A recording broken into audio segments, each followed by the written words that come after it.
What's up guys, KPlaysHere. I'm cooking up a little project I think a lot of you would enjoy, but it's taking a little time to put together, so until then I wanted to put the whole Wilds wishlist together for you to enjoy. I wrapped things up with part 5 recently, so I want to share the other parts too, seeing as there's over double the amount of people following the channel since I started this series, and some of you might not have caught the rest. And thanks so much for that, by the way. It's awesome seeing all this recent growth. It was a fun little way to compare all the aspects of Hunting Horn as they changed over the years, and now that we've gotten the official reveals, it's cool to compare the real deal to the wishes of a longtime main. As usual, timestamps will be included so you can click around to the parts you either haven't seen or are more interested in. Look out for the new project coming soon.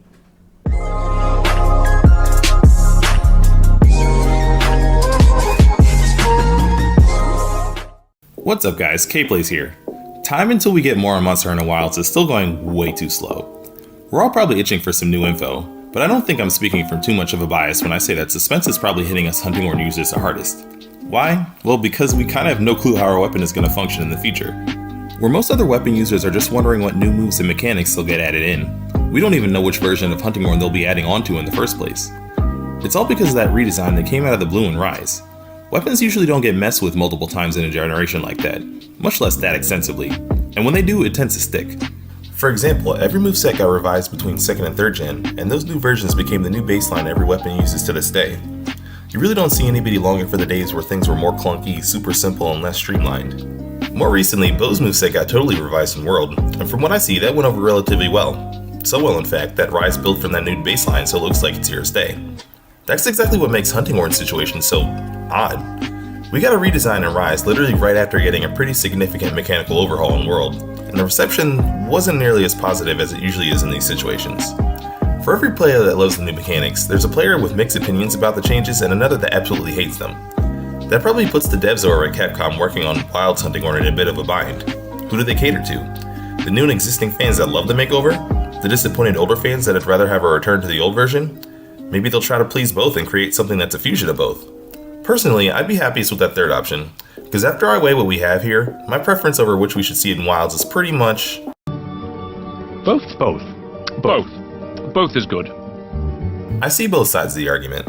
I get why some players are unhappy with the changes, and also what others like about them. Both versions are good in their own ways, and we'd be losing out if Capcom decides to toss either out in favor of the other. The catch is going about reaching that middle ground in a way that actually makes sense. I've been trying to think of how a best of both worlds version could function myself, and the more I do, the more I realize it's not quite as easy as just, say, taking the song mechanics of one and slapping them onto the moveset of the other.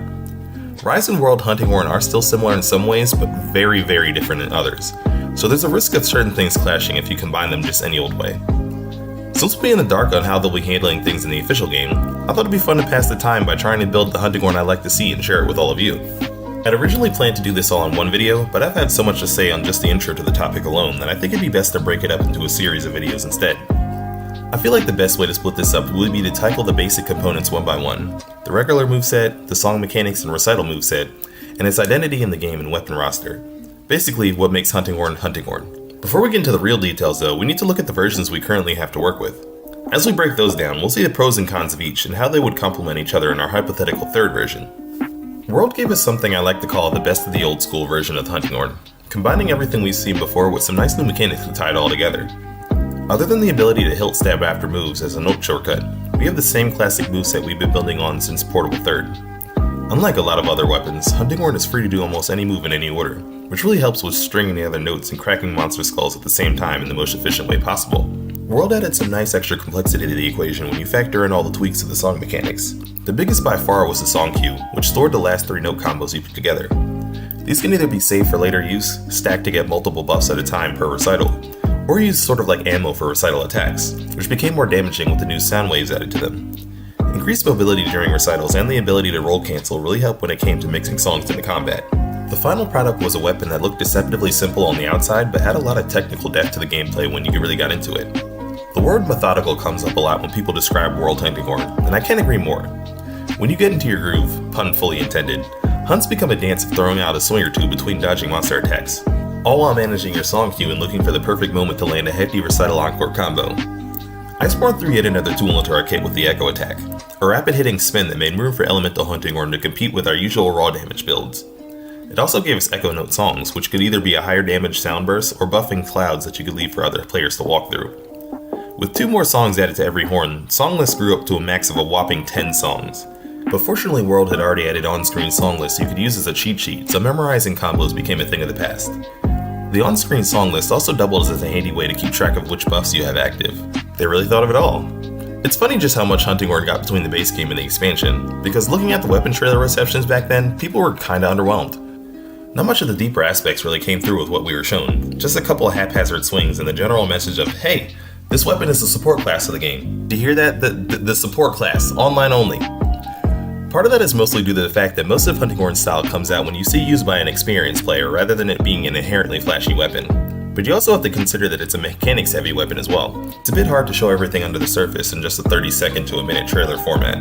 Which is why Rise came as such a surprise, because that trailer came out swinging. If you weren't flipping out over it, you were utterly speechless. I mean, just look at a few of the reactions you can find on YouTube. Oh my god. Oh, the moves! Yo! The brave Recital is bad. What the hell is that? And then you can transition. Oh! No! Yeah. What? Oh! Okay, we got an aerial there.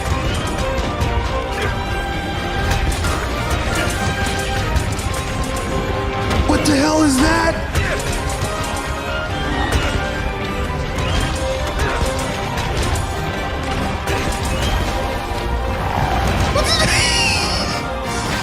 Was they just doing capoeira there? What the hell? Oh, what? Okay, I know that's the normal performance from the old one. Oh my! Whoa, wait! Did he cancel that? Wait! No more holding back! No more holding back! No more holding back! They say first impressions are everything, and that was certainly spot on back then. This new Hunting Horn wasn't just getting the usual new move or two, some new note shortcut or whatever. It was getting a total makeover. Fast, flashy, it practically looked like an entirely new weapon. 5th gen track record was looking pretty good so far. And with this, it was finally going to be our time to shine.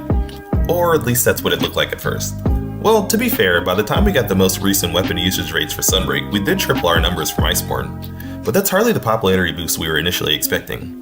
Before that, it was the 3rd most used weapon in the demo, and 9th a few months after the full game released. So what happened to take us all the way down to 3rd from the bottom of where we are now? Well, once we got the demo in our hands, we found out that the redesign went a lot deeper than we thought.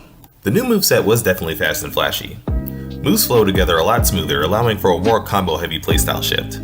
Magnificent Trio, that crazy super combo from the trailer, was able to play all your songs in one go once you stocked one of each note. On top of that, we got a new meter that, when filled by the landing attacks, allowed you to play Infernal Melody using the old Echo Attack animation. That song gives you a short damage boost built into every Hunting Horn, so even if your song list didn't have attack up, you still had a way to buff yourself and the team. It would probably be all well and good with most players if that was all the changes, but we know now that that wasn't the case. See, we were probably all assuming that they'd just be adding this fresh coat of paint onto the more robust sound mechanics that they'd just given us in World and Iceborne. But in an effort to make Hunting Horn appeal to more players, a lot of things were streamlined and simplified for more ease of use. Set combo paths were added for the first time, so while we could breakdance on monsters now, we couldn't do it in whatever order we wanted to anymore. Song mechanics went through a much more drastic change. Song lists were reduced to a max of 3 plus self-improvement across the board so there'd be less to keep track of, and the total number of possible songs in the game was reduced as well. On top of that, the note combos were also removed. Instead, each of your songs were attached to one note, and you'd activate them in 2 new song playing methods. Performance mode, which activates songs instantly without even using a recital once you match 2 of the same note, and Echo mode, which uses the recital to play songs but only requires 1 note to cue them instead of the usual 2 to 4. Both methods activate buffs most faster by ditching the old dancing in place recital animation, but this also came at the loss of all the old recital attacks, including encores, because the songs no longer had multiple levels to them. In fact, because of this, they also decided to reduce the effectiveness of a few songs for balancing reasons. All of that had the unfortunate side effect of making it so that the expanded moveset didn't have as much of a use case for each attack as the older, simpler one did, aside from dealing damage and looking cool, of course. No-note combos meant less reason to really mix up your attacking flow, which was odd because that's exactly what this new moveset seems to be built for. Hunting Horn gameplay shifted to an all-out offensive style, with song upbeat becoming an almost automatic function rather than something you had to focus on and intentionally manage. Even if you had no idea what you were doing, chances are you could probably still just hit buttons and have your songs up for most of, if not all of a fight. Sunbreak doubled down on this with the most notable addition being Silkbind Shockwave, a Silkbind attack that rewarded frequent attacking with time-delayed sound bursts for even more damage. Noticing a pattern here? Now, for some people, this actually worked out for the better. More eye-catchingly stylish moves and hyper-aggressive nature, paired with the more approachable mechanics, made Hunting Horn into a total package for them to finally start using. For those of us that were already playing it though, the reception was a lot more mixed. We didn't really need the weapon to get easier to use, and when all the new things came at the cost of mechanics a lot of existing Hunting Horn players really enjoyed about the weapon, it made it harder to appreciate those new things. Like, for example, what uses a neutral draw to avoid messing up note combos when note combos don't exist? Should this usually medium speed weapon suddenly be filling the screen with damage numbers rapid fire, or is that sudden shift too jarring? Where the hype across the board used to be, we started seeing claims that this new version wasn't Hunting Horn anymore. It's too brain dead and button mashy, it may as well be blunt dual blades, so on and so on. Now, do I personally agree with all these opinions? Well, not entirely, but at the same time I do see where some of them are coming from, and why new Hunting Horn lost old fans at the same time it was getting new ones. I find it really unfortunate because I do see some good in the new version and I have a ton of fun using it. I mean, come on. Even those of you that absolutely hate it can't really sit there and say that this thing doesn't look cool as all hell. And it's not even just the visuals, there are some good features from a functional standpoint in there too. The neutral draw is a really good idea that Hunting Horn probably should have had for ages, even if we don't actually make much use of it in the current version. Faster song playing made healing songs and other instant use effects actually practical for the first time ever, which came in handy when Sunbreak introduced a bunch of strong skills that constantly drain your health. No need for those usual wide-range potion spamming shenanigans to keep teammates and yourself alive when you heal with literally every button press while you're on the full offensive. That got even more effective when paired with Beat of Resonance, which had the bonus effect of, for the first and only time in the entire series, allowing every Hunting Horn to have access to the always important attack up song. This and Infernal Melody were huge for weapon choice variety because you could pretty much just use whatever regardless of the song list. Speaking of variety, while song lists were smaller, no longer being tied to note color combos meant that we could potentially see any combination of songs instead of always having the same 15 pre-selected groups. There are more positives here and there, but unfortunately they weren't always able to be appreciated with everything else they came with. I really think the problem is that they just did too much all at once. Wouldn't be surprised if Rise Hunting Horn was born when the devs had a contest to decide who could come up with a new idea for Hunting Horn, and surprise, everybody won. Just slap it all in there. There are individual ideas that might have been solid on their own, but altogether they don't exactly make for the most cohesive final result. To set aside some of the black and white dramatics you usually see on this topic, because I already hear that crowd in the back that goes, "Boo, you stink!" anytime anyone tries to point out anything good in Rise Hunting Horn. It's more of a departure from the original than the outright improvement, or downgrade that people are talking about. And the difference is either finally mesh with some or with too much for others. I'm all for bringing in fresh new ideas and new fans of my favorite weapon, but doing it in a way that alienates some of the current ones probably wasn't the best play. So what exactly do we need to take from World, Iceborne, Rise, and Sunbreak to get the best of both worlds in Hunting Horn after 5th Gen's bumpy ride? Well, I think that question is pretty easy to answer, but hard to actually do in a way that make everyone happy.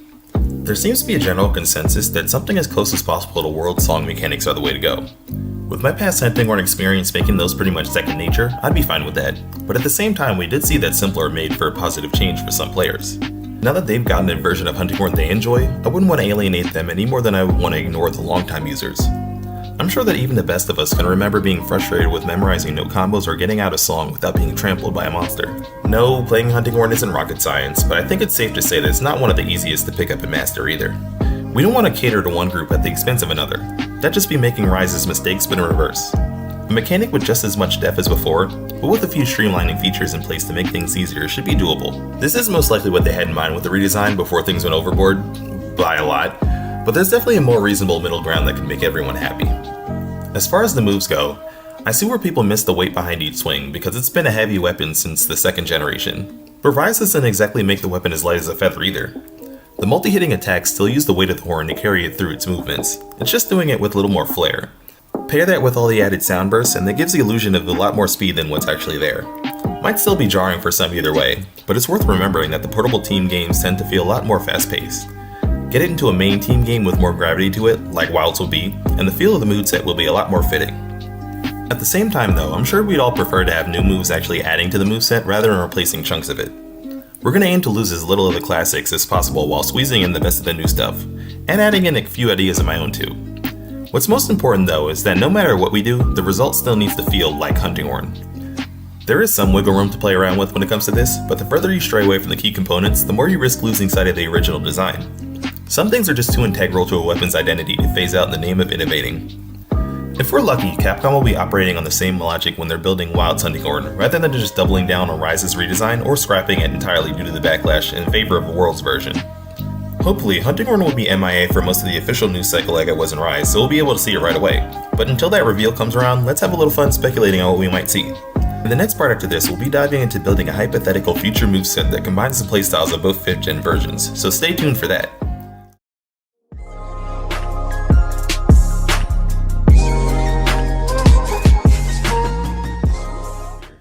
In this video, we're going to get into what I'd like to see in a future Hunting Horn moveset. But to explain my thought process, what I want you all to do is bear with me for a bit and try a little thought experiment. Imagine that in an effort to build on the lore of the series, the creators of Monster Hunter are making a documentary on the history of hunters. Part of that project is explaining how each of the 14 weapons came to be used today. For example, maybe Insect Glaive was originally a tool used by a culture that raises giant bugs as part of their lifestyle. Or a blacksmith, an engineer, and an inventor walked into a bar, and eventually the first Switch Axe prototypes hit the hunting grounds. Something like that. How do you guys think the first Hunting Horn users came to be? I mean, there has to be some sort of story behind how smacking monsters in the face with giant metal bagpipes came to be a legitimate option for hunters to pick, right? Well, in my head, Hunting Horn fighting had to have come from deep tribal roots. There's a sort of primal traditional nature to it when you think about it. A lot of those attacks would fit equally as dances, just as they do in combat. And there's gotta be another reason besides insanity or showboating to be playing music right while a monster is actively trying to eat you. The earliest hunting horns might not have been weapons at all, more like huge ceremonial totem poles that made noise when air blows through them. Before setting out, warrior shamans of the Doots clan would dance and play music to hype themselves up and pay tribute to their ancestors for blessings during the hunt.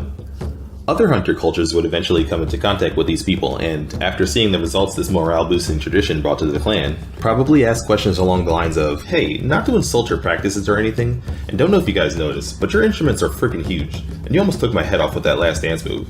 You ever consider doing that, but like, during the hunt? Come with us." History goes here, things and events, and then boom, the early framework for what modern Hunting Horn is today started being laid. The reason I had this thought is because, in a way, the weapon's in-game evolution kinda mirrors that headcanon if you think about it. For as long as it's existed, Hunting Horn's personality comes out in 3 distinct ways: dance-like movements, sound-based abilities, and obviously, playing music. As generations of games progressed, you find that those 3 things have slowly branched out and evolved in different ways. That might be due to either different regions building their own styles, or the original style evolving as years go on. Poke Village hunters have the earliest, most simplistic variation of Hunting Horn fighting. Left swing, right swing, super pound, the triple hill stab, and a few basic recital moves. Since the fighting style was in such early stages, it had a pretty big flaw that hadn't been worked out yet. Since they hadn't ironed out a way to transition seamlessly between music and combat, they had to go into a dedicated stance and string together their songs one note at a time. Doing this right in the middle of a fight was definitely ballsy, but also pretty impractical and dangerous. Yukumo Village hunters figured out a much better way of handling their horns. By playing notes with every swing and only stopping for full songs when they were ready, they cut down on the time they spent in what I like to call the Hunting Horn Shuffle. Adding this song playing method, the forward smash, the back slam, and encore attacks into the repertoire was proof that their experience was improving on the basics. Current Hunting Horns fighting still uses most of their techniques to this day. Moga Village hunters didn't do much besides trying to play their music underwater. We don't talk about them much, they were kinda weird. Reports say most of them drowned. The traveling hunters in the 4th generation, on the other hand, were all about picking up new techniques and further pushing that combat efficiency. First by adopting the flourish to get notes in faster, and then by figuring out a way to double up their song effects as long as they landed their attacks. A lot of them also tried different ways of approaching using the weapon, which led to 5 new experimental combat styles. Ironically, even without that system, this happened again for Hunting Horn users in the 5th generation. Over in the New World, Research Commission and 5th Fleet hunters were living up to their role as explorers by breaking new ground on Hunting Horn's uses. Their focus on expanding the ways you can use the musical aspect of the weapon resulted in a lot of new recital techniques for both music and combat, and the Sonic Smash Hunter art paved the way for damaging sound bursts that become a normal tool in Hunting Horn's arsenal. The hunters in Kimura, on the other hand, they probably looked back at those first few war dances around the village bonfire and decided that they couldn't pass up on going all out in that aspect, with a modern twist. Those wild movements became a full-time thing instead of something they only do during recitals, borrowing and adapting the flashiest parts of all the past styles. As a trade-off though, well, let's just say that if Hunting Horn was school, these students got much better grades in PE than they did in music class. As a result of trading away the traditional recital methods for more fast and easy techniques, their songs were weaker and less varied.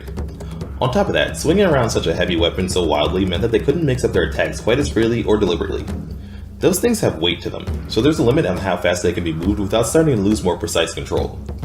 They did come up with a few useful new songs that older hunters hadn't thought of before though. and using Wirebug Silk allowed them to get a lot more creative with their sound waves. Now you might be asking yourself, how does this all relate to making a moveset for Wilds? Well, like we did in the first video, we have to look at the past to build up the future. We've seen a ton of changes between the earliest iteration to the most recent redesign, and every single version, and I mean every single version, still has songs, dances, and sound abilities. We even talked about the way Frontier passed up on the 3rd gen rework in favor of an expanded version of 2nd gen's Hunting Horn, Monster Hunter Online also replacing the song mechanics like Rise did, or even Monster Hunter Explorer heavily simplifying things for playing the game on your phone. Think about it this way, you can't really have a weapon based on music and dance and not expect several different expressions of it. If jazz trumpet and classical violin, or ballet and pop locking are different and the same in their respective categories depending on the context, the same can really be said of any version of Hunting Horn too. Now on that note, let's talk about possibilities for the future. Hunting Horn has gotten a lot of song mechanic tweaks over the years, but we're going to save talking about those specifically for another video. As far as the basic gameplay goes, things have been largely constant since Portable 3rd, beauty and simplicity. Attacks string together in different ways to create note combos, which create songs that you play with recitals. It's pretty safe to say that this is more or less the core of Hunting Horn. Anytime a game strays from this, even a little bit, there's a chunk of the Hunting Horn fanbase that isn't too happy about it. Iceborne, for example, sometimes catches flack over focusing a little bit too much on echo attack spam for damage. Freedom Unite hasn't really been particularly missed since the 3rd gen rework, and Rise had a couple more tone-deaf changes. Okay, last time, I swear.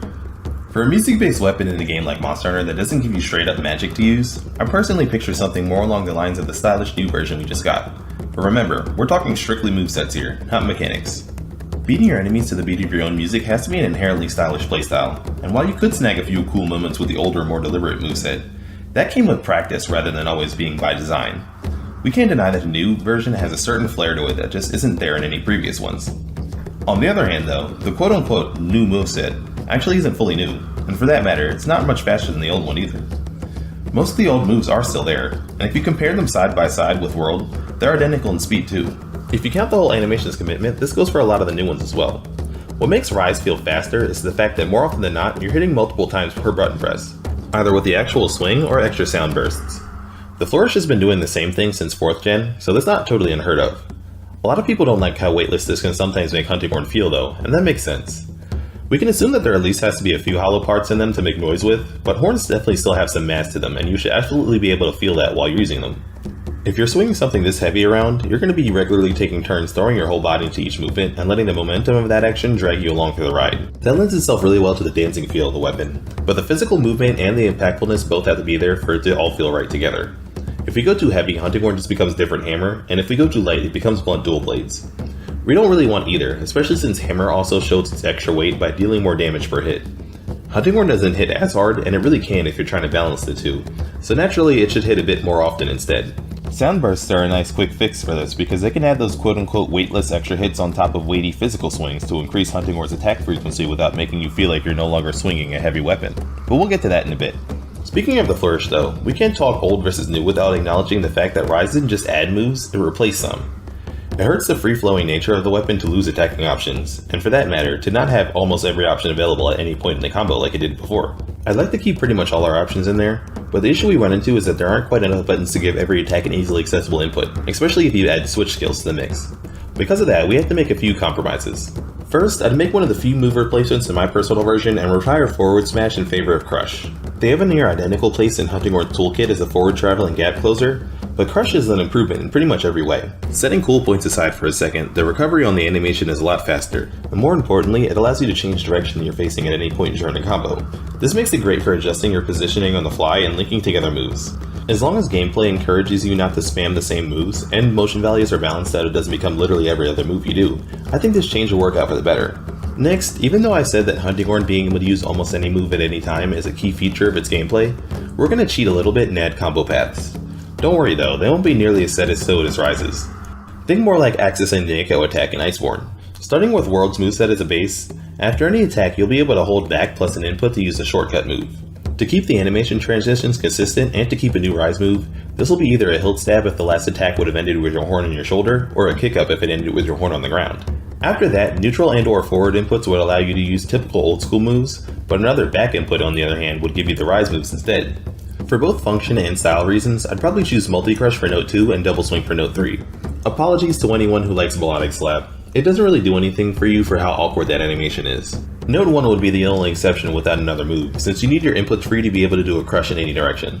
All of this would more or less put us right where we were before when it comes to free move access. I'd assume that the devs put the set combo pass into Rise for the sake of animating cleaner transitions between attacks, but in the same game we also have echo modes core would outright teleport your horn from one hand to the other, so shooting things between frames is clearly on the table.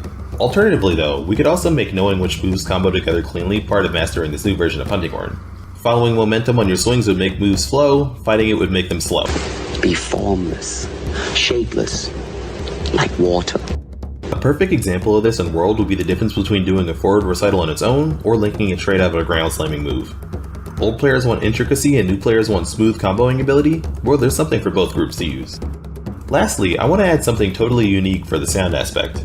If you've ever played Hunting Horn in Iceborne, you probably noticed that after using an echo attack, your horn would glow with this wispy sound wave effect afterward.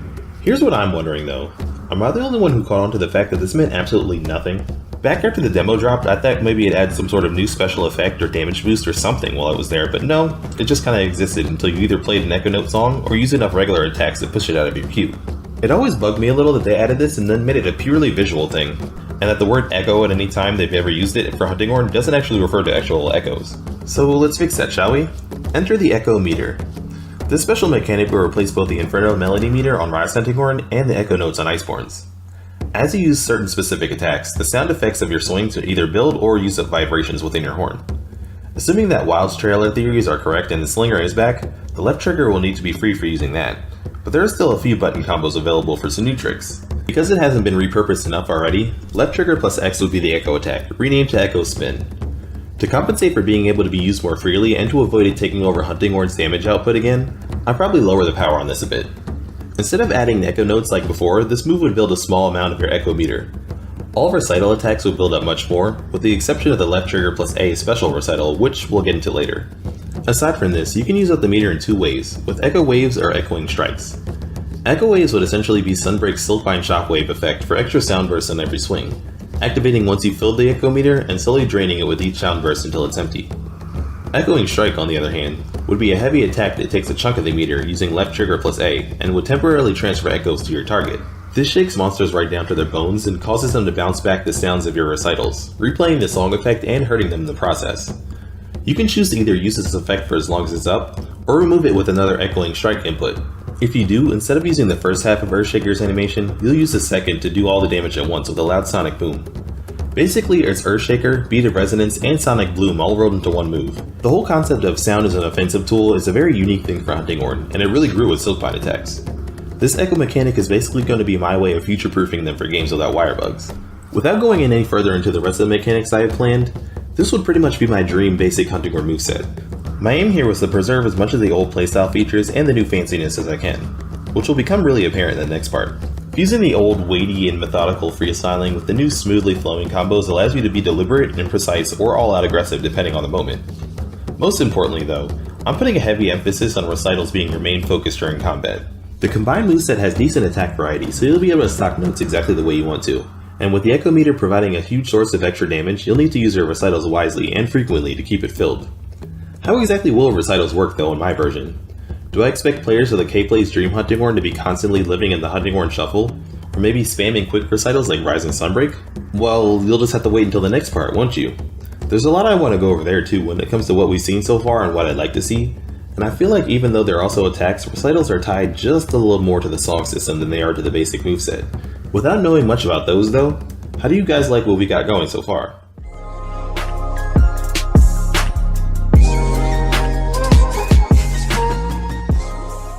Pop quiz. What are the first three things that come to mind when you think about Hunting Horn? I'd be willing to bet that for most of you, song playing is always going to be on that list, if not number one. Songs, both the buffing effects and the special recital attacks you use to play them, are what makes Hunting Horn a truly unique choice compared to other weapons. You can change your horn from an instrument of pain to just an instrument, playing out a wide selection of helpful tunes that range from free resistance skills to stat increases. The way Hunting Horn has gone about using its special gimmick has evolved quite a bit over the years, and everyone has their own thoughts about which way is peak Hunting Horn. I definitely have my own preferences for a few, but if you ask me, all the best features are kind of split up across multiple versions. Can we get them all into one dream version? Well, let's see. When most people refer to old school Hunting Horn, They're usually talking about World or maybe 4th gen, 3rd gen maximum. The true old school version from 2nd gen though never really comes up in conversation. But honestly, it's kind of for the best that we remember it but never revisit it, because that was a pretty rough first draft. The OG song style had some pretty major flaws that would have held Hunting Horn back as monsters, other weapons, and the general gameplay of the series got faster paced. Since you build notes during the recital mode itself, you get this weird separation between song playing and combat. Regular attacks ended up not having much to do with your main gimmick, and you spend a bit too much time shuffling around while you put together notes for buffs. This didn't really force you to play songs away from the fight, but it did make using recital mode offensively a bit risky and impractical. Frontier did try to build up on this style by adding things like an encore stomp for maxing out your buffs faster, a monster weakening debuff that you could charge as you attacked, and a special note that allowed you to change your song list in the middle of the hunt. But unfortunately, even with those things, the base mechanics would have held us back in the long run. It isn't all negative though. When things were revised from 3rd gen onwards, there were 2 key things that were actually missed from 2nd gen. First, Hunting Horn lost the ability to slowly move around during recital mode. It seems relatively minor, but going from this to being totally rooted in place like you were in 3rd and 4th gen definitely makes for a difference in commitment. Once you hit that right trigger, you were seeing that song through to the end, whether that end was you activating the song and rolling away, or getting trampled because you chose your opening poorly. Second, there was the ability to overlap your notes. The 2nd gen recital mode played a continuous string of notes, so the last notes of one song could become the first ones of the next. This wasn't possible in 3rd and 4th gen. Once a song was recognized on your staff, that's the song your recital will play. Since notes were tied to attacking from 3rd gen onwards, you had the chance to unintentionally erase a song if you attacked too much before playing it, or mess up the note combo you had in mind by attacking in the wrong order. Now, does this mean I missed the 2nd gen mechanics? Well, not quite. Having to build notes with what was essentially a mid-combat minigame mode that wasn't connected to the rest of the moveset at all could make the gameplay feel somewhat disjointed. The 3rd gen shift to stocking notes with attacks and playing songs with recitals did a great job of unifying both halves of Hunting Horn's gameplay loop. The order of your normal attacks had to have more thought behind them because they decided the order of your notes.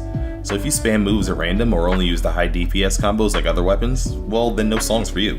Nothing else in the game really has this freestyle, planning out things move by move in a specific order feel, which gives Hunting Horn a unique playstyle. And if we're being honest with ourselves here, it also gives us Hunting Horn players a nice little ego-boosting big brain feeling as a side bonus. That said, even the newer recital mode isn't exactly perfect. With self-improvement active, Hunting Horn has one of the fastest movement speeds in the game, which is what makes it a bit odd that recital mode takes that away from you. It'd be nice to see a game where you didn't have to give up your high mobility in order to play songs, and fortunately, Monster Hunter Online showed us exactly what that looked like in action. It's a shame that there's not much in the way of videos or info about it to be found, and that there's currently no way to play it after the server shut down, because it looks pretty darn fun. See, the majority of the weapon in that game was more or less the same as it was in any other existing version at the time, aside from one simple yet groundbreaking change. During recitals, you can just get up and walk around like normal. No mandatory Hunting Horn shuffle to be found. As a former marching band kid, I can say that playing music while moving around is definitely 100% possible. And while I don't have the experience with the whole while also fighting giant dragons part, I'd guess that you want to be as light on your feet as possible then too.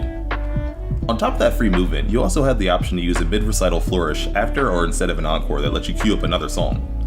That chain of back-to-back recitals could hypothetically just keep on going forever, making for one of the smoothest recital modes we've ever seen. The one catch I could see being an issue for players more used to the main series Hunting Horn is the change to note combos. Instead of having your song selection determined by specific note colors, each horn could potentially have any 4 to 5 songs. That seems great for variety at first, until you also add in the fact that they also use the same 4 to 5 note combos across the board instead of having different ones for every song and song list. In other words, when it came to switching up your horns, you had a wide selection of buffing options, but you'd be pressing the same buttons in the same order no matter what you choose. Personally, at the very least, I'd still call this improvement over Rise's almost non-existent note mechanics and small 3 buff song lists. Even with 2 different modes to choose from, it's still much simpler than Online's Hunting Horn, or any other games for that matter. Echo mode only required a single note to cue a song, and performance mode tosses recitals altogether in favor of automatic songs after matching 2 notes of the same color. That's nearly nothing.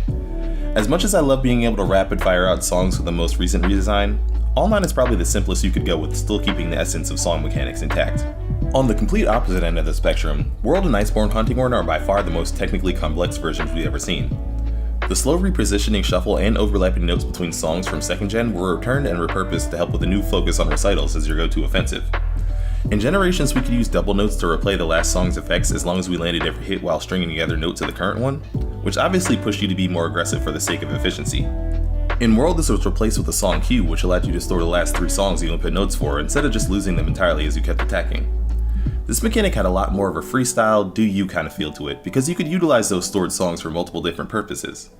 Playing multiple songs at once, saving the bus for later, storing notes specifically to use as ammunition for recital attacking, you name it. The technical depth of this weapon increased a lot with this addition, and it did so again with the echo notes throwing another 2 songs onto every list. And then, well, you know, that all just kind of blew away in the wind with Rise. Despite that though, if you set the admittedly lacking song mechanics aside, Rise did show us for a second time how nice Hunting Horn without the shuffle was. We really could go around in circles endlessly on which Hunting Horn does what the best, and that's because its gimmick is made up of several different aspects.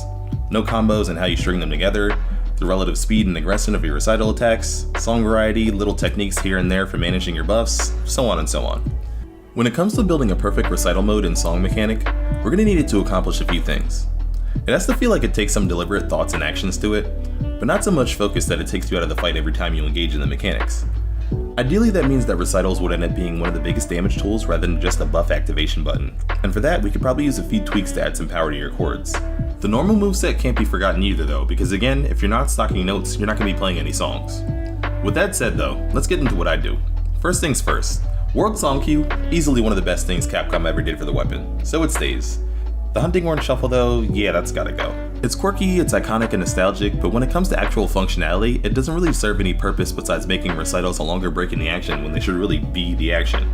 Originally, I considered replacing the shuffle with the recital run from online, but ultimately I settled on the GU Valor style and Rise redesign approach of just making songs activate immediately after recital attacks.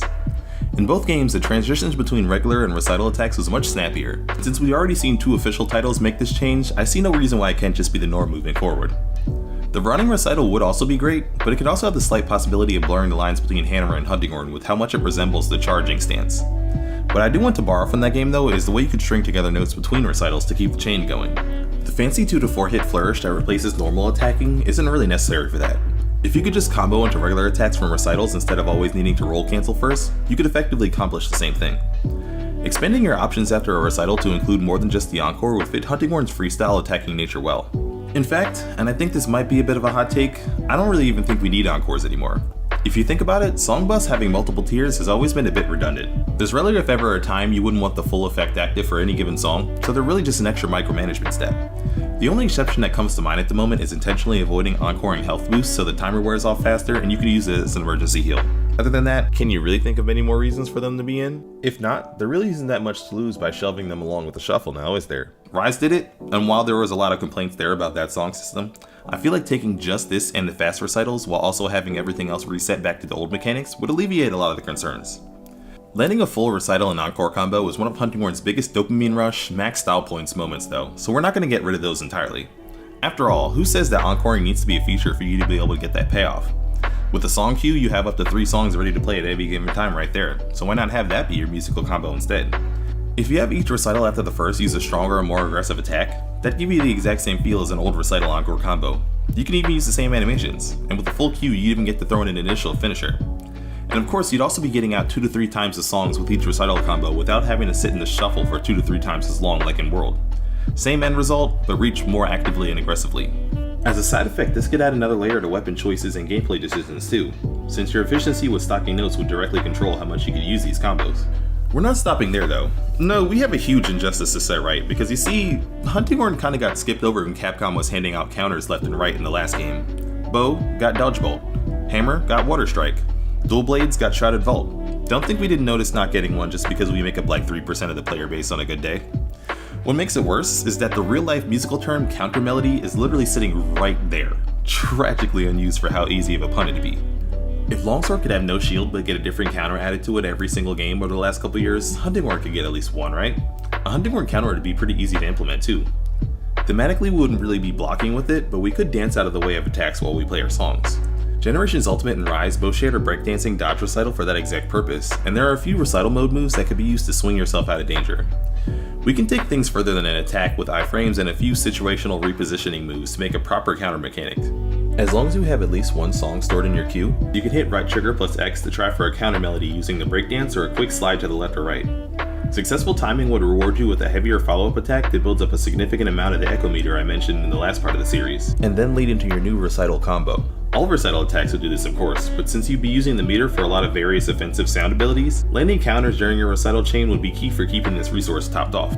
All of this would come together pretty well to encourage Hunting Horn's core gameplay loop. Stringing together notes and getting out recitals consistently would be rewarded with slick dodges and higher damage output, and you'd naturally be managing your buffs as a direct result of your offensive play. No more normal mode and recital mode being split apart, or moments where you're just hanging out passively jamming while you make songs.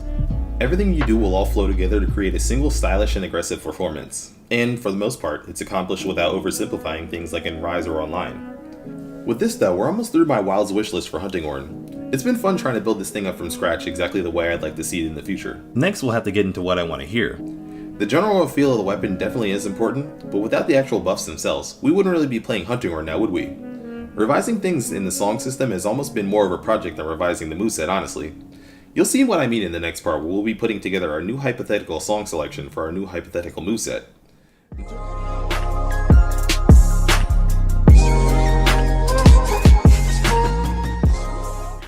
So far in this wishlist series, we've been talking about how to give Hunting Horn some extra power and style without taking away from its secret mechanics. But we haven't really spoken much on the main thing you're actually doing with these mechanics.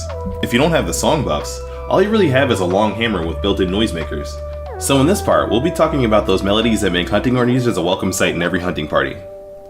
Unlike the last few parts, there actually isn't much history to speak of when it comes to songs. Aside from the second-gen games in Rise, we've been pretty much working with the exact same basic formula in every game. Every Hunting Horn gets 3 notes. The first is always white or purple by default.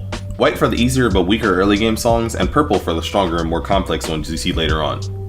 The other 2 will be a combination of the 6 other note colors.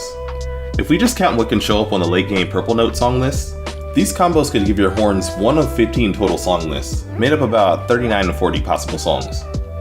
World and Iceboard made a few tweaks to certain buffs and added 6 new songs with the inclusion of the special echo note, bringing the total to 45, but other than that, the song selection has been surprisingly constant over the years. Rise and Sunbreak made the only other overhaul to the system since Portable 3rd, giving us a selection of any 3 songs in the game plus self-improvement per horn, instead of the usual pre-bundled song lists. If you didn't have Attack Up, you could technically add that with Beat of Resonance for a max of 5 total songs, but that's still lower than the range of 6 to 10 songs per Hunting Horn and Iceborne. The total selection of possible songs also shrunk considerably, from 45 all the way down to 27. A few of those were pretty solid new options, like the Sonic Barrier that gave us a one-hit Rocksteady Mantle on demand, or a handful of sharpness boosting songs that we and other Melee players greatly appreciated. Still, less options equals less options no matter how you spin it. So where does that leave us when putting together a song system for the Dream Hunting Horn? Well, to start things off, I think it might be best to return to the classic 15 song lists. As much as I like Rise's fully unique song list, it may be hard to do the same thing with more complex older mechanics. The predetermined note sets make it easier to balance your buffing options, and if we're going to bring proper note combos back for queuing songs, having a fully freestyle song list could get messy. That said, the streamlining approach of Rise's redesign did highlight a few problems that need to be addressed in the old version of the song system. The first is that since the song selection has barely changed for over a decade, there are a few places where things are a bit dated. I mean, just off the top of my head, there are 2 song lists with multiple slots filled with the exact same song. 4 different song lists all have the same copy-pasted trio of wind resistance, defense up, and stamina songs. How often do you run into a monster that uses both water and dragon element? If the answer is rarely to never, why does the yellow light blue note set have both those resistance songs? And while we're on this list, have you ever noticed that we only have paralysis negated and nothing for the other statuses? Well, nothing except for all ailments negated, that is, which makes you immune to all of them, so even if they did exist, they'd be all redundant. I really could keep going, but the short version of this rant is that the song selection could definitely do with a bit of tidying up at some point. Just cutting things out like Rise did though obviously isn't the way to go if we want to keep all our buffing options. So what we'll do instead here is group together similar buffs and combine them to one coverall effect. The 7 different element resisting songs, for example, could just be Element Resist, a buff that negates elemental blights and give you extra defense against all 5 elements. We could avoid cases like the Kirin Horn and Whirl that way, where the song list and the weapon matched up terribly. You either want to use the Thunder weapon on a Thunder weak monster, or the Thunder Resist song to defend against a Thunder using monster. Never both. This replacing without removing approach will give situation-specific songs like this stronger and more widely usable effects, which in turn would give some much needed love to the less popular song lists out there. Ideally, there'd be a reason to use all 15 in one way or another, and to do that, each set has to be more or less equally valuable. My next few changes will be geared towards doing just that. Speaking of added songs, most of the ones added in Rise should definitely be included in any future selection. Making space by combining similar old ones would clear the way for these new ones, but honestly, why stop there? We could have tool use Drain Reduce become Item Boost, a buff for increasing the effects and durations of consumables and hunting tools if they come back.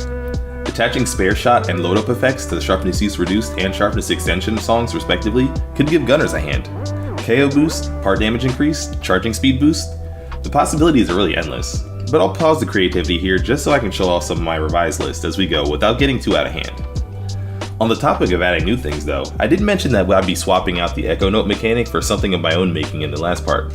One thing I liked about the most recent game is the fact that songs with instant effects like healing and sonic waves became more useful with the new quicker recitals. These effects didn't really mesh well with the typical method of queuing and playing songs because that process could throw off your timing for getting the effect right when you actually needed it.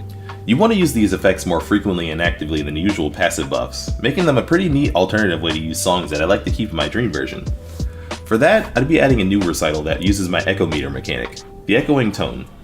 This would be a very fast recital that would empty out the notes on your staff and take a small chunk of your built-up echo meter. Each note color would correspond to a different effect, and the more notes of that color you have, the stronger the effect would be. Red is a small sharpening effect that recovers more sharpness with more notes. Blue would be a cleanse of all negative status effects, and you get a short window of immunity that increases with extra notes. Green would be a heal. More notes would recover more health. This would replace healing songs in the regular song selection because it's far better to be able to heal with a quick move like this than input a note combo and go through a full recital. Yellow would still be sonic waves and keep the quick sound burst with the sonic bomb effect, but the echoing tone version would deal more damage and KO with more notes. Orange would give a sonic barrier buff for protection against one hit. More notes would further reduce the damage you take when you tank that hit. Lastly, and probably my favorite idea for this mechanic, light blue would be Lullaby. This would be a sound burst that applies exhaust and sleeps on contact. It'd be pretty neat to have the ability to use music to soothe savage beasts before giving them a rude awakening. And since Insect Leg can apply poison, paralysis, and blast status with Kinsect powders, we can give Huntinghorn the final missing built-in status. With these, every Huntinghorn would have 2 more actively usable effects to throw out on top of your normal buffs. Having these special abilities on hand would also affect your playstyle. For example, green and orange would be great for brute forcing your way through fights, while yellow and light blue would be better for controlling and slowly wearing down monsters. When it comes to the old Echo Note songs, I'd move speed and evasion and health regen to the normal song list. Remove the Echo Wave attacking songs since they're pretty much built into the base moveset of my dream version already, and fold the stamina and element boosting Echo Note songs into the normal song variations.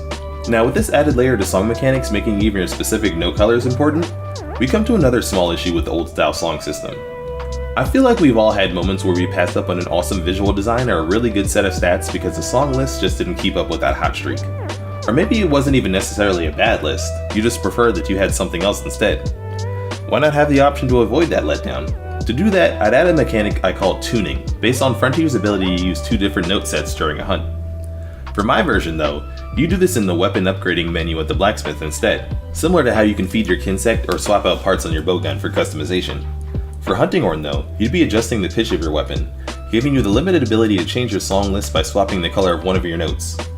This 1 note at a time catch is a limiting factor, since it'd make it so that a few song lists won't be accessible. So hypothetically speaking, blue and green could become blue and orange, or yellow and green, but never red and orange. This is how I'm attempting to avoid the weird phenomenon where you get the freedom of choice, but somehow it results in less variety because everyone just picks the same few things.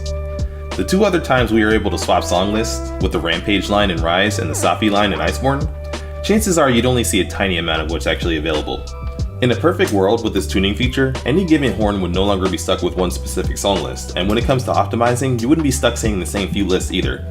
It'd be more of a playstyle personalizing feature than a min-maxing thing. Lastly, we have to talk about the gamut in the room. As soon as I mentioned customizing notes, I'm sure a lot of you thought to yourselves, oh, so we're just going to be throwing red notes on everything for attack up? So much for variety. And that's a fair response. Everyone wants a damage boost, and because of that, the songs become an infamous variety killer. If a Huntinghorn or a song list doesn't have it, chances are it's not going to be seen very much, unless there's a situation where some specific utility song ends up arguably as valuable as 15 to 20% more damage for a full team. Unfortunately though, those cases are pretty few and far between. More recently, Element Up has been able to compete with Attack Up sometimes, but even when it does, it's usually very close, and in any case, that just shifts the situation from 1 outlier to 2 outliers. It'd be nice to see the song list without these songs be used more often, but I don't think any amount of rearranging, adding, or condensing buffs can really make a change so long as they exist. If we want to make that happen, the answer is obvious: get rid of them. No attack up or element up means nothing, throwing off the relative value of all song lists. However, a drastic change like that would weaken Hunting Horn in the bigger picture when you consider what it can contribute to teammates. We don't want to completely take away the ability to make others stronger, so instead we'll do the opposite. Instead of a few horns or no horns getting offensive buffs, they all get offensive buffs. And when everyone's super, no one will be. World added a personal attack boost to self-improvement, and Rise's Beat of Resonance and Inferno Melody gave Hunting Horn a universal access to attack boosting songs, so it's not like this would be totally out of the realm of possibility in the first place. With my dream version of Hunting Horn, we'd be trading self-improvement for just improvement attack or improvement element, depending on your horn of choice. No selfishness here, we're in it for everyone. On top of the usual anti-bouncing and movement speed increasing effects for the Hunting Horn user themselves, both versions of the default song would now also give out a damage boost to everyone. 10% when your horns still have white notes, and 20% when you get access to purple. Making damage increases a baked-in ability would do a few positive things for us. First, it would make it so that a song list value wouldn't have the over-centralizing "does it have attack up or not" question attached to it. Instead, this would be purely based on the usefulness of the utility effects you have access to. Second, it would justify the way that Hunting Horn has a lower damage potential as an entire weapon class to compensate for a team boosting effect that not all Hunting Horns even have. Third, and possibly most important, that second thing doesn't even have to be true.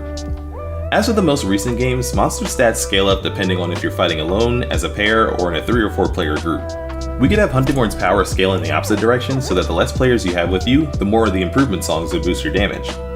That way you keep the usual multiplayer balance power in a full group, be a little stronger to carry the more weight in 2 3-man parties, and become an absolute powerhouse on your own.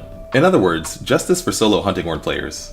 With that though, we'd have a solid new song mechanic to pair with our new hypothetical moveset. Every song list should be an attractive option, utility is stronger, and you can play to the beat of your own music just how you'd like.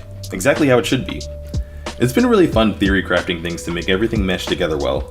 And with the amount of thought I put into this purely hypothetical redesign, well, I don't need to check Capcom. If you see this, just throw it in the game and we'll call it even. But seeing as that's unlikely to ever happen, the most I can hope for is that Wilds checked off at least a few boxes on my wish list. It was weirdly ironic that Rise actually checked off pretty much everything I asked for in my wishlist video before that game dropped, but all the other things that were added and removed left me with a pretty mixed opinion at the end. Hunting Horn is definitely due for some much needed updates, but not so much that the spirit of the weapon is forgotten. I think my version does this rather well, and I'd love to hear if you guys feel the same way, or if you don't. As always, the feedback is always appreciated. Let me know what you all think of the project so far.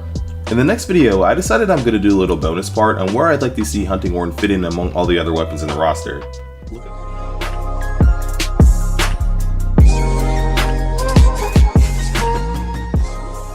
That video on the pocket horn problem certainly got you guys talking in the comments, didn't it?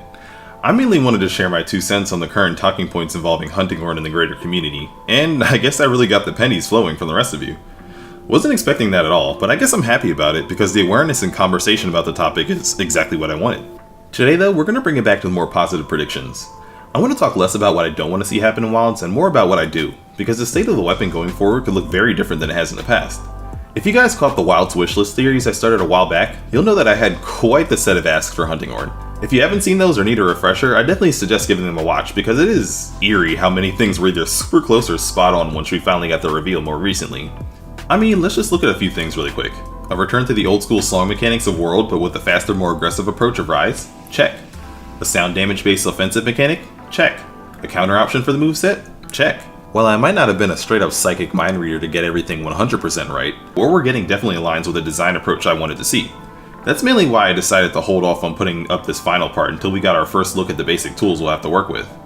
It's going to let us talk about where the weapon will find itself in the full game with a bit more context than the pure hypotheticals we were working with before. It's not too easy to find concrete information on the best horns the further you go back into Monster Hunter history. Around 4th gen is where the community really started laying out more well-known meta guides, and for what I've been able to find, 9 times out of 10, It's raw. That's raw. It's still raw. yeah, the characteristics of all the top horns followed more or less the same formula. As a middling to slow speed weapon, element and status were pretty secondary compared to the more straightforward raw damage. Add the ever important attack up to that, and chances are all the best options had that song list and the highest possible raw stats for it to multiply. If, by some chance, you saw an elemental or status horn, it was most likely just there by coincidence and only served to just sprinkle on a few more points of damage. Take the Deviljho or Fatalis horns in World and Iceborne respectively, for example. Yeah, they had dragon on them, but elemental weapons, they were not. They're more like raw stat beating stick that just let off fancy visual effects when you smack things with them. The further back you go into games like 3 Ultimate or Generations Ultimate, there are some notable exceptions. Like both the Abyssal Lagiacrus and Astalos horns having a perfect combination of good attack stats, good songs, and high thunder to pull them ahead versus more elementally weak monsters. Even with these though, it was more of a stars aligning moment than Hunting Horn's preferred stat spread and build approach changing.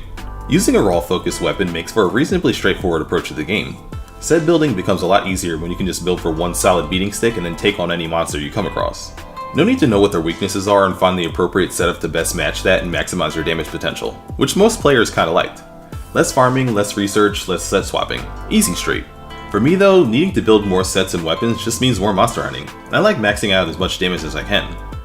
Hunting Horn has only recently started branching out of a team raw weapon setup into being better with elemental builds. The advantage in Iceborne was admittedly small once Fatalis Manus Whaler dropped into our laps, bringing us right back to where we were in World with Deep Vero.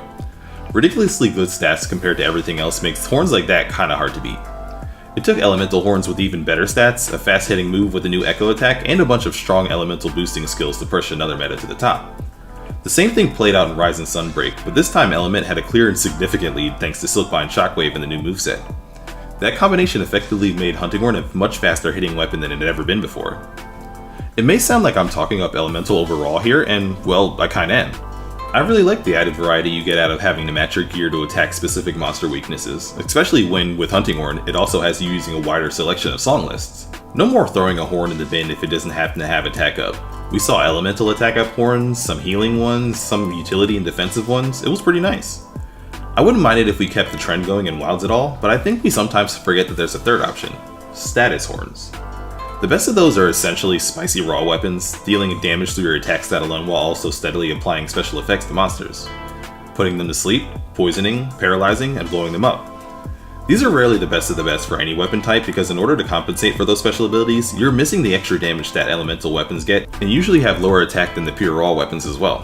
On top of that, over the course of a hunt, monsters tend to build up resistances to statuses the more they're inflicted.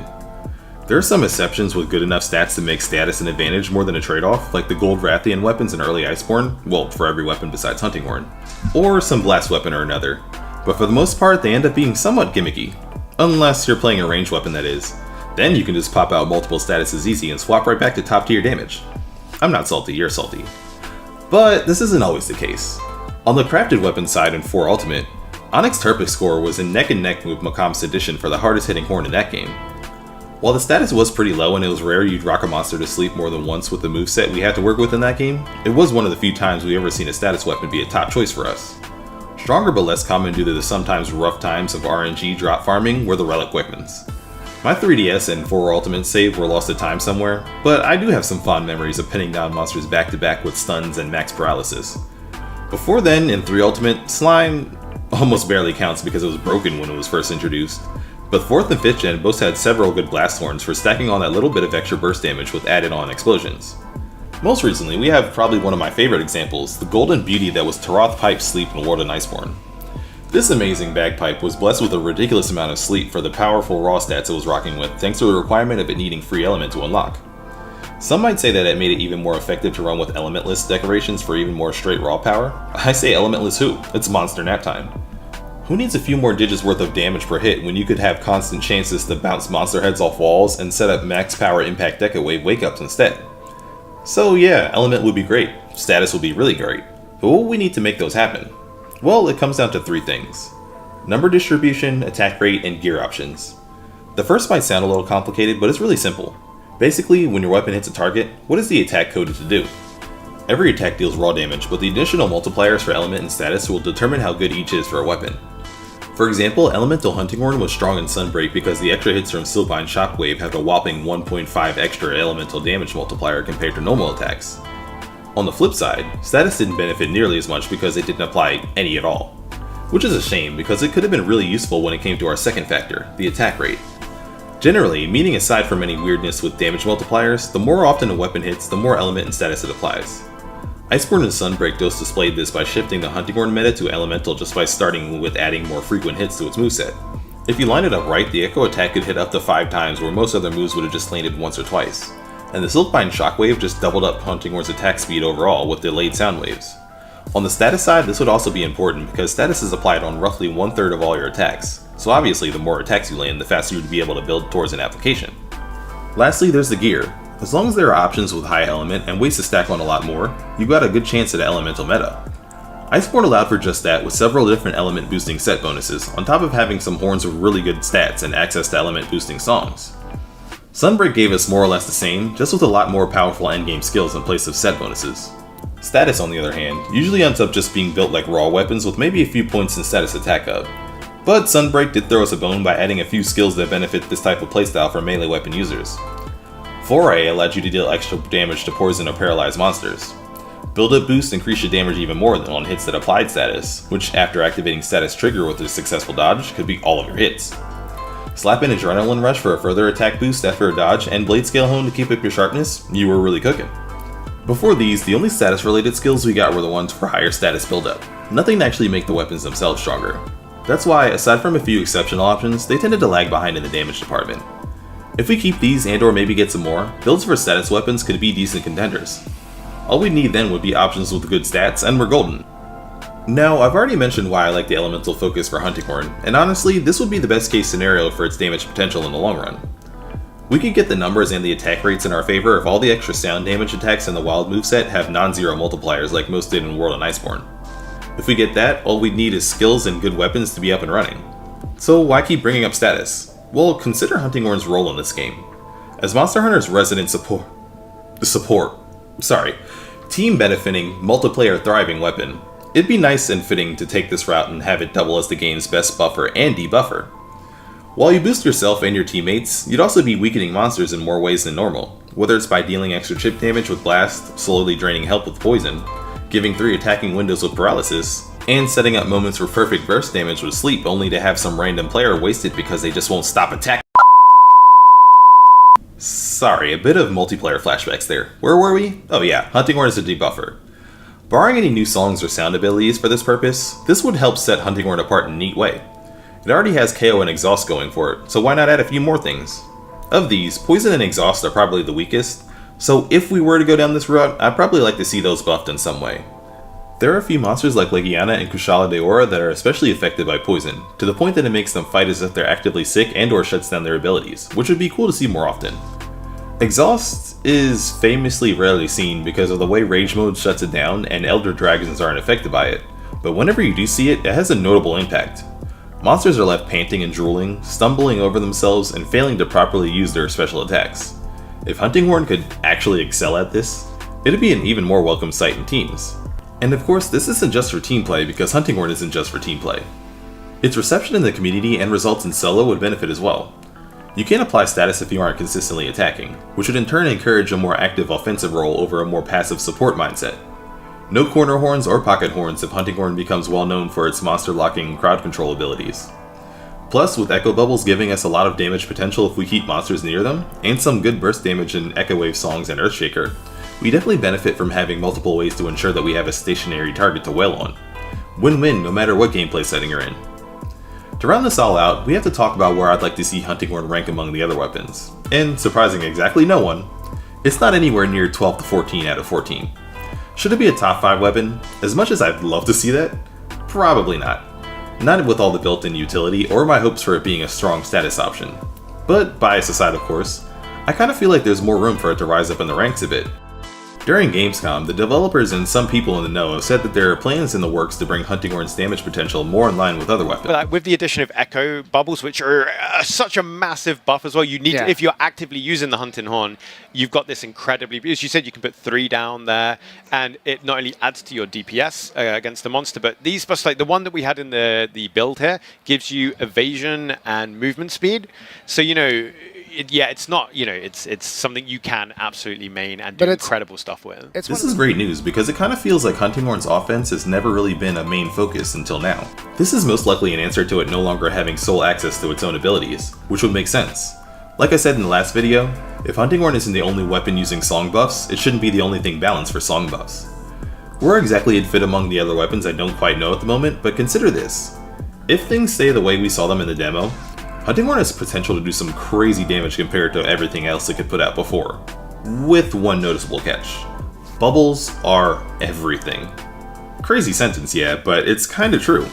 I mean, sure, the moveset got a nice tune-up, but if you aren't managing these properly, well, no extra sound waves on the regular attacks or large bursts on recitals for you. With our full damage output gated behind setup rather than the usual you hit the thing and the thing takes damage every other weapon is built on, I'd say that they could probably set that high end pretty high. Hunting Horn's becoming a sort of technical trick-based class between the buffs and the AoE-based special abilities, and I'm liking it. It'd be fitting that with something that takes skill, strategy, and perfect conditions to pull off just right, the kind of results that it can expect to pull off should definitely match that effort. Again, for the sake of balance, they should hold it back just a bit. After all, we don't need our first chance at being decently competitive to be short-lived due to the calls of "Hunting Horn 2 OP, please nerf. No fair, my hammer can't buff and it deals less damage." I mean, it'd be a dream to finally be in that position of that overtuned weapon, even just for one title, but watch it be the one time the devs decided to immediately bring it back in line. I mean, remember with the Rise demo when it was getting the 3rd fastest kill times and immediately got hit with nerfs day 1? Yeah, best not to make too many waves too early. If I had to put a pin in it now, I think we'd be just fine with the comfy lower middle tier placement. But what do you guys think? Where would you like to see Hunting Horn land in Wilds when we finally get to go hands-on and really figure out where every weapon places? And what kind of horns do you want to see at the top for us? You know the deal. Start up a chat down in the comments and share this around so we can get a real conversation going. It's seeming like we didn't really end up getting much new gameplay during PAX West, which is unfortunate, but hopefully we'll see some new things soon. There are a bunch of events coming up this month, and with any luck Capcom might drop something on the YouTube or Twitter before then. Look out for it, you'll never know. Till then though guys, this has been another KPlays, and I hope you enjoy the rest of your day.